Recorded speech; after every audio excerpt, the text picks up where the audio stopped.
Dewan Pengawas Pemilu atau Bawaslu Kota Palembang melantik 54 anggota Panwascam dari 18 kecamatan se-Kabupaten Kota Palembang pada Jumat 24 Mei 2024. Selain itu, para Panwascam yang telah dilantik akan diberikan bimbingan teknis selama 2 hari.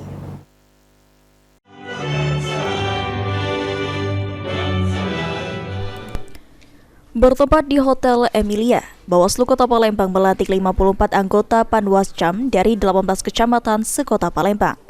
Selain melantik anggota Panwascam, Bawaslu juga memberikan bimbingan teknis selama 2 hari pada tanggal 24 hingga 26 Mei.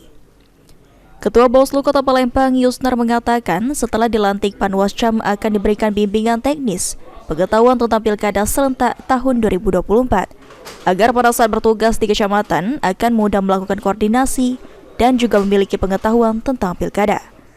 Selanjutnya, Panwascam akan segera membentuk kesekretariatan dan akan mewawancarai para calon pengawas kelurahan pada 107 kelurahan di Kota Palembang. Bimtek pengetahuan tentang pemilihan serentak 2024 agar nanti ketika mereka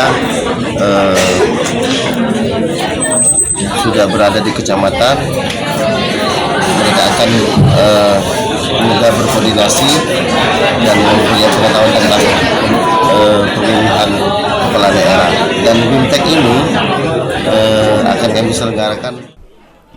Yusnar berharap anggota Panwascam yang baru dilantik ini tidak mengulangi kesalahan seperti yang terjadi di Pileg 2024 kemarin.